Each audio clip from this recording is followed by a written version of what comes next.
I attended 2 weddings back to back, 2 successive weekends. And these were both like what I'll call money no be problem kind of weddings. You know, everything is sorted. Everything is on top, you know, on point. Yeah. And then unfortunately, we had not so great MCs. Oh, no. And it was painful to see all the investment of everything and all of that just being nullified by the fact that the MC was just not on point.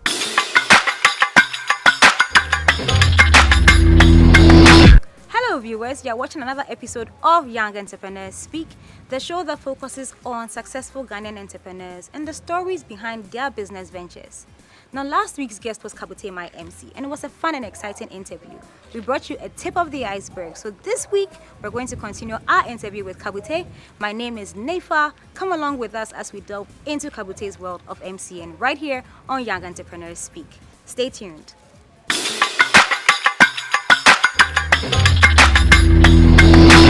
So welcome back. If you just joined us, you're watching Young.Entrepreneurs.Speak, the show about young entrepreneurs and the stories behind their successful business ventures. Our guest today is Kabutey MyMc. He needs no introduction. You probably see him MC 1,001 weddings or corporate events. If you haven't, you probably do not live in Ghana. Is it right to say that? You're raising me, pal. I mean, it's speaking for itself, you know. So we're talking about the creativity behind what you do. How do you come up with that? It's little inspirations.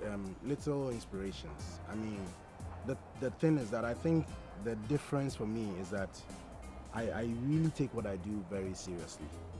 I think that it is such an important thing for any event. If it's a wedding, the MC makes a whole lot of difference. If it's a corporate event, you know, whatever it is. So I take it very seriously. Now, because I take it seriously, I know I'm taking people's money. I need to deliver on it.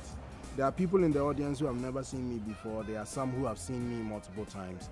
And for each of them, they will not take any excuse for making that particular event a boring one. So every time I am just looking out for different inspirations, you know. I think music does a good trick for me. And I like to dance. I like music. Do you go online? Do you research? YouTube? No, I just live. Maybe it's your artsy background. You know, I think so. I think so. I just live. I just live in the moment. I like to live in the moment. So my baby, I'm singing this song. Check out the playback.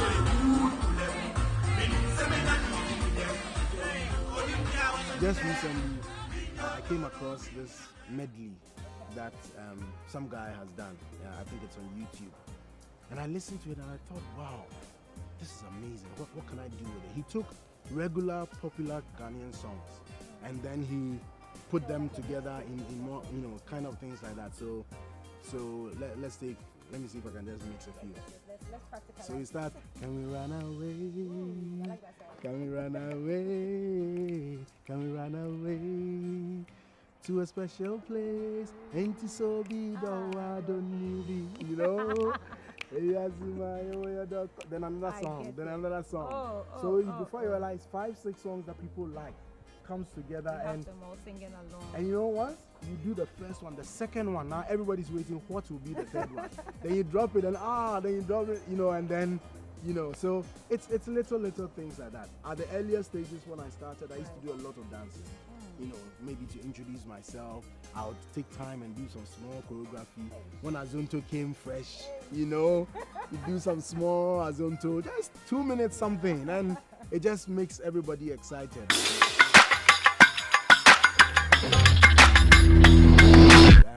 But of course, I see myself as an innovator in a way. And so you do things and other people pick it. So once I realize it's going, then I don't do it anymore. I have to find your creativity. You would go somewhere. So, for instance, you go somewhere, you go to a wedding. This is your medley thing. Someone else is doing it. How do you feel about that? What you do? Well, I think it is. Of course, your ego gets. Your first natural reaction is like Charlie, but you know. I in fact, talking about just this week, right? Yes. I in some time back, I created these quotes about emceeing. Okay. And one of the quotes that I created was that your next event is too big and too important for you to leave it in the hands of your aunties, neighbors, supposed to be to live in the hands of your aunties, neighbors, something who is considered funny. Okay, and it went viral a bit because it was funny, people could connect with it.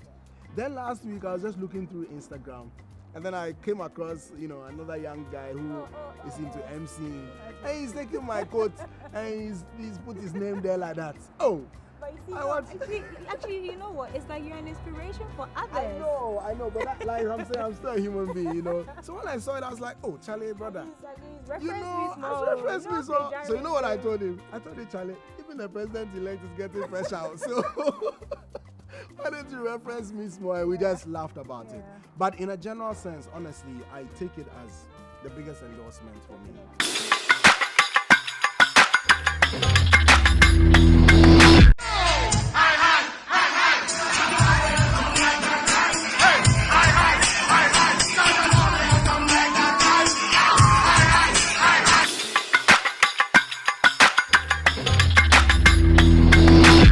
Welcome back. You're still watching Young.Entrepreneurs Speak, and as you know, my guest here is Kabutey MyMc. He's going to tell us about the best wedding he's ever emceed, and you have to add the why. So tell us about, do you remember how many in fact, before we start, how many weddings have you emceed? Take a guess. Over 5 years. And the way I know you, I always call you, and every Saturday you are booked. This is like... Well, okay, so as of now, I've done about 220 something weddings. 220 something weddings. Not to add the corporates and parties, no. And weddings. You're not tired. Oh no, I'm far from tired. I'll talk about what drives you. But let's talk about 220 something weddings. Yes. But there must be one wedding you remember very, very well. Well, yes, one jumps up at me. Which one was that? And it jumps up at me for very emotional reasons. This was a wedding that when I got home that day, I literally was in tears. Oh. Yes. Because I think that God used me in a special way. Oh. And I don't mean that, lightly. Because this was a wedding, again, this was a very well planned, very well resourced wedding. I remember meeting the groom the day before, and out of the blue, I just asked him, Pierre, so what if, yes. Actually, I heard about you and what you did at that wedding, but you give me the details. So what if it rains tomorrow? Because the wedding was an outdoor wedding. And he said, oh, no, Vim, no. And I'm like, Charlie, what if? So I remember I picked my phone, I went on AccuWeather, I checked, and it says 50% chance of thunderstorm. But this was just a day before the wedding. What would the guy do? He can't really do much. So, we go for the wedding. 6:30, everything is set, the wedding is over, the guests are there, they are serving soup, there's a video playing, the DJs, atmosphere, everything fantastic. 7 o'clock exactly. 2 rows of Bentleys are driving into the venue. And it was almost like remote control. Just when the, wedding entourage in their Bentley, just when they were driving into, the rains just poured. So their very first sight of their wedding reception was seeing everybody scatter, running, and it was such a painful thing. I can imagine. What did you do, Kabutey? So, the first thing I thought was, look, we have to find a way of consoling these guys because they are going to be down. So I went to the car, they rolled down, and I tell you, the look on their faces. So I just asked them to please stay in the car, we'll see what we can do. Now, fortunately, this was at Trigger House. And even though it's an outdoor venue, they have these small adjoining spaces inside. But it was in no shape for an event. Yes, they had just chairs stacked up, packed and all of that. So myself and some of the groomsmen and a few other people, we spent about an hour trying to rearrange the place and all of that. And then we had to plead with the DJ to connect one speaker because it had rained on it and he was also afraid. And well, long and short is that after about an hour and a half, most of the people had left, but the core family and friends were still around. We were able to get a room ready. We got the bride and groom to come in to join us. Before they did, I had been able to psych up the guests. And I tell you, for an event that was supposed to have been damaged, we had such an intimate, fantastic dance, celebration. It became like a private club. We really had a good party. I left there that day around 1:30 a.m. and people were still dancing on the dance floor. And so I remember when I got home, I was like, wow. Because it just felt like, this thing was just dead. But I felt really great about it. That was actually the very first day that I did the sound thing I told you about, because I had to find a way to re-energize the people. And it all went fine. And it went fine. And I mean, for that family, it has become a fantastic reference point and has built a great relationship. And you did an amazing job because, like I said, I think that's when I really heard about you. Yes, honestly, because I had like cousins, friends, and families who went. Were like, you can't believe this. Pierre's wedding got rained on, but the MC turned it into a party. I'm like, who was this MC? But I think it teaches me a good lesson, which is that we all pray to have a smooth life. But the truth is that it is in moments of despair that we stand out. That's when we build the real, thing. And I think that was one of those amazing days.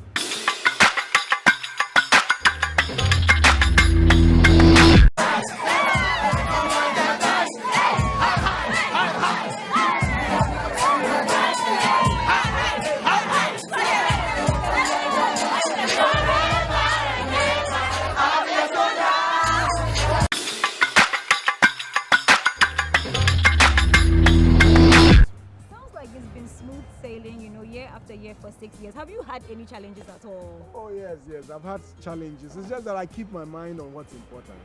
But I've had challenges, Well, I've had event organizers or event hosts who want to micromanage you. For me, that's the worst thing. Because you see, I'm not an announcer.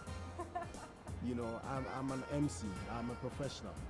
I have spent time to prepare for this. So if you have taken the decision to engage me, trust and let me handle the event. What about you? Because an MC, I mean, it's a wedding that you are MCing. I've contracted you. You say you charge me X amount, and then you're looking for your money and you can't find me. Oh, that one. Yes. In fact, I know some two people who still owe me. Hey, Kabutey, please pay up. No, I mean, I've just written it off completely. But yes, I've had a few of those. And again, those were all part of the early experiences, and I've learned from them. Have you ever declined to MC any event, and why? Like, why would you say no? I'm not going to do this. Well, it's just for practical reasons. Okay. Because I work strictly on a first come first serve basis. Okay. I do not want to be the kind of MC who accepts events based on subjective considerations. Maybe these people are rich, or these people are famous, or these people are not. I have my schedule at the beginning of the year. My calendar is blank. Whoever calls me first for a particular day, I just book it. So once I book it, I'm sorry. It doesn't matter who it is. My commitment has been made and I respect it. So that's the most common reason why I would say no.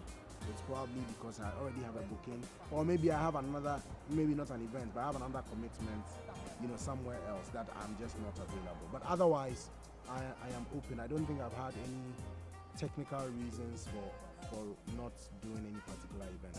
I remember the first time I did a Nigerian wedding as well. Niger people, Charlie, the fire is there. So Charlie, they don't obey instructions easily like that, But it's just the beauty of the diversity of human beings, and we come in all sorts. I love their passion. They are the best wedding guests in terms of enjoying themselves. He has made up his mind, I'm coming to enjoy myself. No matter what. A Nigerian wedding is where the guest can walk up to you as the MC and tell you, Oga, I want to say something. Oh my goodness. Yes, I want to say something. Give me the mic. And what do you do, Kabutey? Look, he's not taking no for an answer. I want to say something. So I have to find a way of managing, then I look at the couple, get it. Then eventually, most of the time, like I said, little spontaneous things adds up to it. So I am close by just to do damage control in terms of, but when somebody insists that they are part of the family, they came for the event, let it flow. If there's any damage control, you do it. You do this full time. I mean, 6 years. Is this your everyday job? No, this is not my everyday really? job. Yes, I do have a full-time job. Wow. Yes, I work with the biggest theater productions company in Ghana, Roverman Productions. I see. Yes. How do you combine the two? Well, the good thing is that I see them as in the same field generally in terms of entertainment. Okay, that's how I see it. I have to be honest that Roverman is my priority. That comes first. So that comes first, yes. If Roverman has a commitment, I block those days. I'm not available. People think that emceeing is just, taking a mic and then, talking.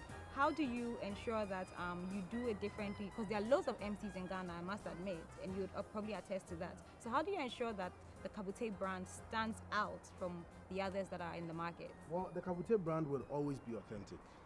It will always give you a real, natural reaction. It won't be forced. It won't be faked or staged, or scripted. It will always be alive, real, spontaneous. It will be well prepared. I will always come to an event very well prepared for that particular event. I don't take it for granted that I've done 200 plus weddings, and so the next wedding is just another. No, it's important to me, and I focus attention on it. The creative and the arts element will always come to it. So I will always be a performer even when emceeing an event, because I think that it gives the people added value, for it. I will always find better ways to connect and to communicate.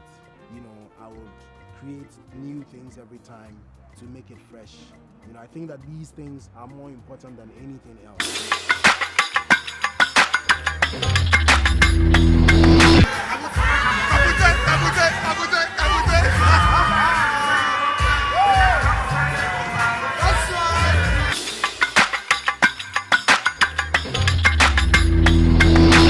Remembering one of your videos I saw where you came out on the hoverboard. Like, what? In fact, what? How should I ask this question? How did you think of that? How did it come up? How did it come up? That's the question. I love that. Whenever somebody asks me that, then I know I got it right. Oh, you did because it is. I want something that people don't expect, and yet which is appropriate. So this particular event was a wedding fair. It was a wedding event. It wasn't a real wedding, but it was a wedding fair. And yes, I was emceeing that event, and other people have emceed the same kind of events in the past. Okay. So I just felt, look, how can I make an entrance? How can I, make it different, make it stand out? And then just within the course of that week, preparing for that event, I visited a friend. Okay. And then there was another person with him in the who came along with the hoverboard. Yeah. So I was like, oh, this thing, Charlie, must be difficult to. And he was like, oh, within 10 minutes I can teach you. Oh, I see. I said, oh, are you serious? He said, yes. Oh. So I said, teach me. And true, within 10 minutes, I had gotten the knack of it. Yeah. So right there, I was like, you know what? Charlie, why don't you bring this thing to the event? Let me take it to the event. Let's just see, I was worried because it was a carpeted floor and all of that, and I didn't know how it would be, but it was fantastic. It was a brilliant thing. It went so viral, Really trended and had people saying, I think I want this guy.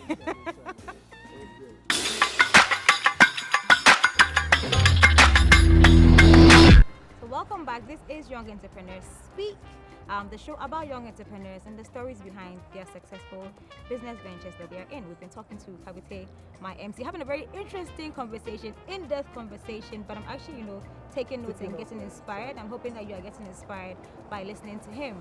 Kabutey, one thing I haven't asked is, have you had to make any sacrifices, choosing to be an MC, a professional MC at that? Well, I think being an MC has blessed me more than has taken away from me. But yes, with any of these things, the key thing is the time. Right. The key thing is the time. I have a young family, I have a wife and a daughter. So, because I also hold down a full-time job, it means that I'm not available during the week, and the weekends would have been the time to spend with family. And then here I am with this my galamsey. You know, so that's the key thing. That's the main thing. What has been your greatest achievement? I think the greatest achievement for me personally is the scope of networks that I've been able to, you know, generate and cultivate as a result of emceeing. You know, the process of emceeing an event, especially if it's a social event, a wedding, a party, is an intimate process, you know. And so when you go through that process with somebody, especially if they have a good experience at the end of the day, it makes you friends for life, you know, if you treat them well. And I've met amazing people. I mean, people that I have to be honest, there are people who, but for emceeing, I may never have gotten the chance to meet them. You know, a lot of prominent people, a lot of dignified people, you know, people from all walks of life. And I think that for me is the biggest things. You know, I think human beings are the treasure of the world. You know, I'm looking forward to bigger opportunities, you know. Yes. Meet the Kabutey brand, you know, the next couple of years. Well, I've done well in the social space, and I will always do the social space, the parties, the weddings, the corporate events. But I want to venture, I want to dare myself a bit more into events, you know. So fortunately for me, on 24th night, I got a chance to MC Kojo Entry's show. I saw that. Oh, that was massive. Yes, that was a big one. Congratulations. I mean, that was something I could have done for free, honestly. But it was a fantastic, thank you. It was a fantastic opportunity, and I had a very good reception. I want to do more of those, you know. My biggest dream for this year, 2017, should I say it? Yes, Will it jinx it or not? Say it, no, so you said it here first. Charlie. On yes. We'll tell you that yes, well, will happen. they say you should say it, so I want to MC VGMAs. Ooh. Yes. Yes. I want to MC the Ghana Music Awards. That's my prayer for 2017. And then beyond that, we'll draw up new targets. But for 2017, yes.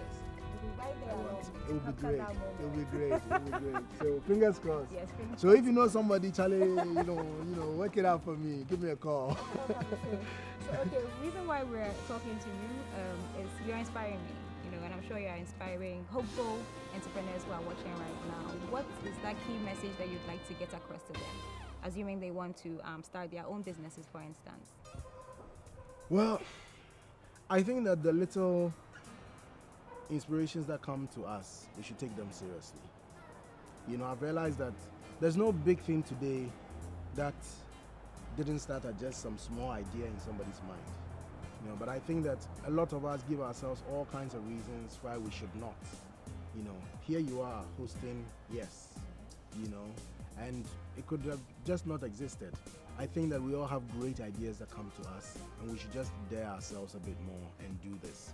I'm proud of myself that I just listened to my own inspiration, and it has taken a whole new, to be honest, when I started, I didn't think that, you know, it would become this, you know, but it has. It has a way of just, you know, finding a life of its own and growing to become something amazing. But once you decide to take up something, just pour yourself into it, you know. Take it seriously. Let everybody know that this is serious, you know. In entertainment, it's easy. People always belittle things. They think, why don't you? No, I am a professional. And I put myself out there as a professional. That means that I show up on time, I deliver prepared, I don't come by heart. That also means that when you're engaging with me, I want you to also engage with me with, you know, on a professional level. When you're paying me, pay me on a professional level. You know, but take it seriously. I mean, look at this. This is one of the things I innovated for this year. I wanted to distinguish myself. I wanted to build a brand. And so I came up with the idea, well, TV stations have their own mics. So why don't I brand my own Kabutey MyMc mic? So the anytime I stand up there, just by seeing it, people know that this guy is serious, you know, and he takes it serious. So Kabutey, I said I had something up my sleeve. Since every mic holder needs a microphone. Okay. So we're at the end of the show. Since you are the man behind the mic at most events, today you'll be the man behind the mic on this episode of Young.Entrepreneurs Speak. Please bring us to a close. So over to you. Whoa. Kabutey MyMc. Thank you. Thank you for the honor. All right, so we christen it in place. Of course. All right. That's right. This is Kabutey MyMc, your man on the microphone, right here on the set of Young.Entrepreneurs.Speak with Nefa. I hope you've been inspired by my humble story. You go out there, make your dreams come alive so that we can celebrate you. But when you have a next big event, Charlie, you know who to call, right? See you at the next big event. Keep watching Young.Entrepreneurs.Speak. All right, bye-bye.